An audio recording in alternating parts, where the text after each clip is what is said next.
Ang mga lumang larawan sa ating bansa ay sumasalamin sa itsura ng ating kasaysayan. Pinapaliwanag nito kung anong pamumuhay ang meron noon at dito natin maikukumpara kung mas masaya ba ang buhay sa panahon ngayon kaysa sa dati. Ngayon, isa-isayin natin at balikan ng mga lumang larawan dito sa Pilipinas. Simulan na natin. Ito ay kuha noong taong 1910. Ito ang transportasyon noon sa Antipolo. Makikita ang duyan na kung saan dito sumasakay ang pasahero. Ang duyan ay nakakabit sa mahabang kawayan habang bitbit ng dalawang lalaki sa magkabilang dulo. Para maproteksyonan sa init ang pasahero, meron nitong bubong na gawa sa banig. Ito naman ang Spanish Infantry na nakahanay sa luneta noong 1895 na naka-uniforme. Kuha naman ito noong 1900s, isang Pinoy na hawak-hawak ang kanyang pinakamamahal na panabong na manok. Ito naman ay larawan ng Military Review ni General Charles Burnett sa PMA o Philippine Military Academy na ginanap sa Teachers Camp sa Baguio noong November 19, 1938. Ito naman ang larawan sa naganap na The Battle of Manila noong 1945. Ito yung digmaan sa pagitan ng Hapon at Amerikano na naganap sa Manila. Dahil aware yung mga Hapon na re-resbakan sila ng mga Amerikano, sinulit na nilang pamiminsala sa mga Pilipino. Larawan ng Pinay sa San Miguel, Bulacan. Ito'y kuha noong 1916. Ito naman ang kuha ng mga beauty queen sa naganap na 7th Annual Beauty Show noong 1933 Manila Carnival. Nandyan si Miss Philippines, Miss Luzon, Miss Visayas at Miss Mindanao. Ang larawang ito ay kuha noong July 1970. Sila'y mga katutubong Pilipino mula sa South Cotabato, Mindanao. Ito naman ang monumento ni Andres Bonifacio na mas kilala sa tawag ngayon na monumento na matatagpuan sa Caloocan City. Dinisenyo ito ng national artist na si Guillermo Tolentino para pagbibigay pugay at pag-alala kay Andres Bonifacio sa paglaban nito sa independence ng bansa laban sa mga Kastila. Ito naman ang aerial view ng Bonifacio Monument o monumento sa Caloocan. Nakunan nito noong December 28, 1932. Ito naman ang larawan sa kalye ng Plaza Goiti sa Maynila. Nakuha noong 1920s. May kita rito kung gaano pa kapormal ang pormahan dati ng mga Pilipino noong panahon ng pananakop ng Kastila. Ang larawang ito ay nakunan noong 1900s. Siya ay cigarette vendor noong araw. Sedula noong 1906. Ito ang istasyon ng tren sa Angeles, Pampanga noong 1900s. Shipping sa Pasig River, Manila noong 1920s. Ito naman ang Tranvia Electric Streetcar na nawasak dulot ng World War II. Kuha ito noong March 20, 1945. Ang Tranvia ay nagsilbing kauna-unahang railway transport dito sa Pilipinas. Nag-operate ito noong April 5, 1905. Ito naman ang dating palasyo ng Sultan na matatagpuan sa Holosulu. Larawan ng ice cream vendor o mamang sorbetero noong 1900s. Ito na yung pagdating ng Amerikano sa Pasig River para labanan ang mga Hapon sa The Battle of Manila. Ito naman ang larawan ni Nelly Baustid katabi si Antonio Luna. Si Nelly Baustid ang babaeng pinag-agawan ni Antonio Luna at Jose Rizal na halos magpatayan na sila para lang sa babaeng ito. Ito naman ang Calle Sebastian na kilala na ngayon bilang Hidalgo Street, Quiapo, Manila. Kuha ito bago ang The Battle of Manila noong World War II. Larawan ng Plaza Miranda noong 1940s. Ito naman ang Manila South Road noong 1937. Ito yung mga estudyanteng Pinay noong panahon ng pananakop ng Amerikano. Ito ang larawan ni Juan Ponce Enrile noon sa UP Law Class of 1953. Ito naman ang itsura ng Araneta Coliseum sa Cubao noong 1962. Masyado pang madamo noon dito.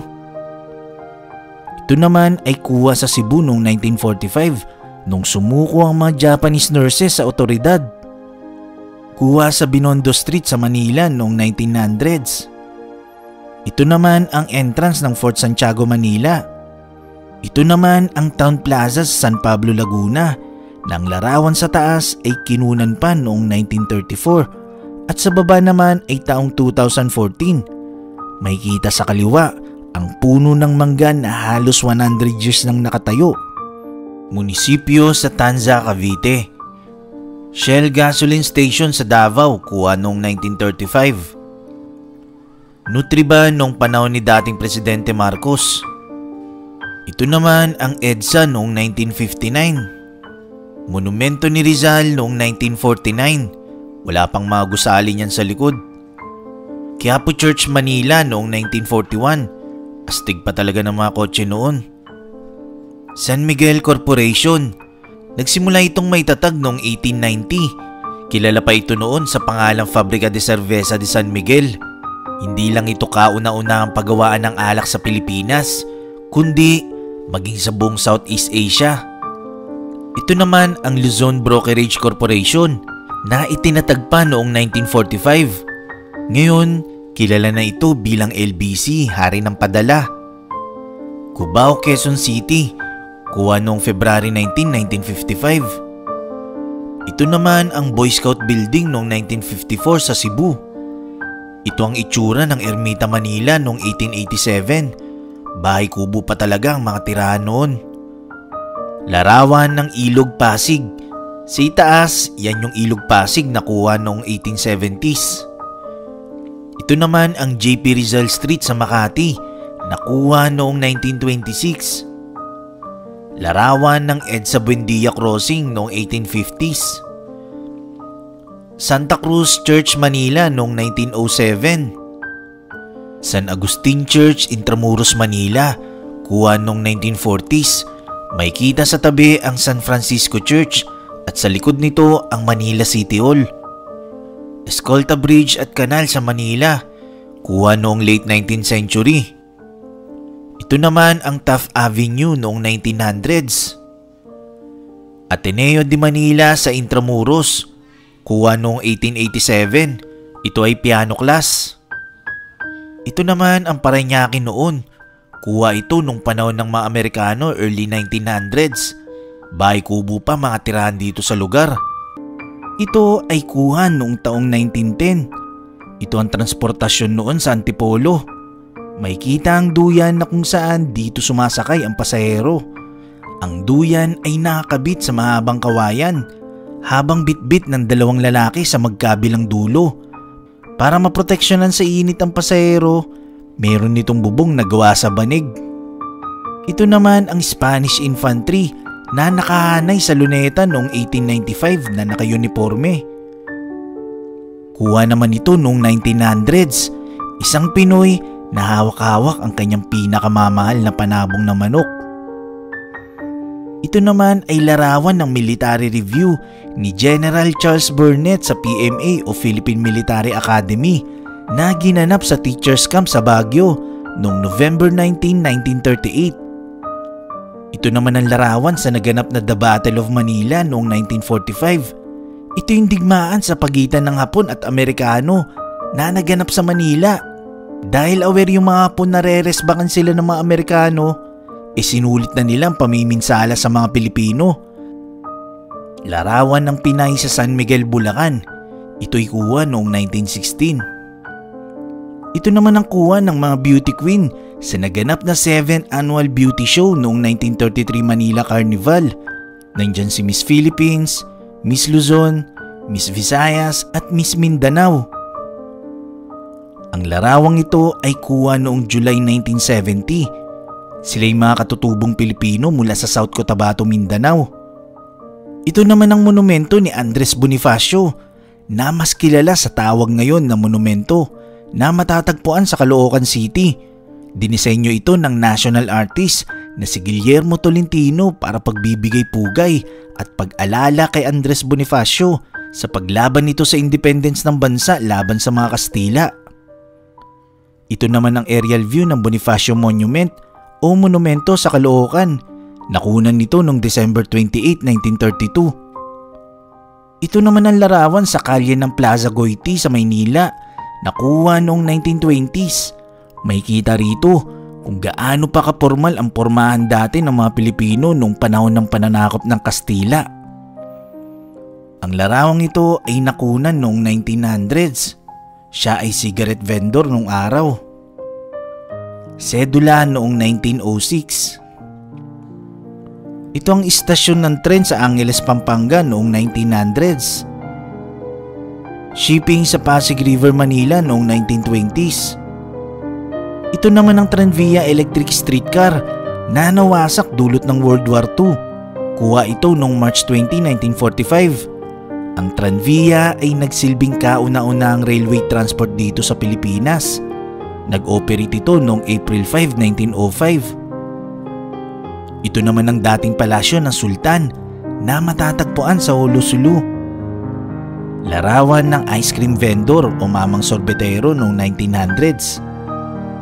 Ito na yung pagdating ng Amerikano sa Pasig River para labanan ang mga Hapon sa The Battle of Manila. Ito naman ang larawan ni Nelly Baustid katabi si Antonio Luna. Si Nelly Baustid ang babaeng pinag-agawan ni Antonio Luna at Jose Rizal na halos magpatayan na sila para lang sa babaeng ito. Ito naman ang Calle Sebastian na kilala na ngayon bilang Hidalgo Street, Quiapo, Manila. Kuha ito bago ang The Battle of Manila noong World War II. Larawan ng Plaza Miranda noong 1940s. Ito naman ang Manila South Road noong 1937. Ito yung mga estudyanteng Pinay noong panahon ng pananakop ng Amerikano. Ito ang larawan ni Juan Ponce Enrile noon sa UP Law Class of 1953.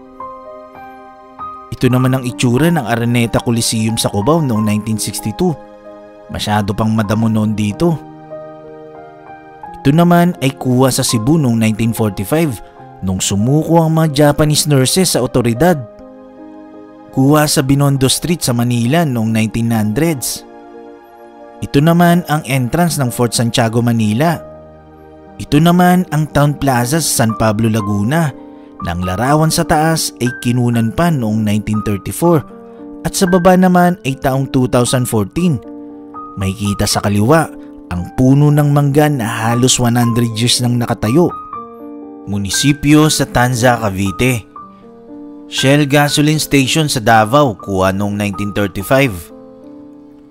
Nutriban noong panahon ni dating Presidente Marcos. Ito naman ang EDSA noong 1959. Monumento ni Rizal noong 1949. Wala pang mga gusali niyan sa likod. Quiapo Church, Manila noong 1941. Astig pa talaga ng mga kotse noon. San Miguel Corporation. Nagsimula itong may tatag noong 1890. Kilala pa ito noon sa pangalang Fabrica de Cerveza de San Miguel. Hindi lang ito kauna-una ang paggawaan ng alak sa Pilipinas, kundi maging sa buong Southeast Asia. Ito naman ang Luzon Brokerage Corporation na itinatag pa noong 1945. Ngayon, kilala na ito bilang LBC, Hari ng Padala. Cubao, Quezon City, kuha noong February 19, 1955. Ito naman ang Boy Scout Building noong 1954 sa Cebu. Ito ang itsura ng Ermita, Manila noong 1887. Bahay kubo pa talaga ang mga tirahan noon. Larawan ng Ilog Pasig. Sa itaas, yan yung Ilog Pasig na kuha noong 1870s. Ito naman ang JP Rizal Street sa Makati na kuha noong 1926. Larawan ng EDSA Buendia Crossing noong 1850s. Santa Cruz Church, Manila noong 1907. San Agustin Church, Intramuros, Manila, kuha noong 1940s. May kita sa tabi ang San Francisco Church at sa likod nito ang Manila City Hall. Escolta Bridge at Canal sa Manila, kuha noong late 19th century.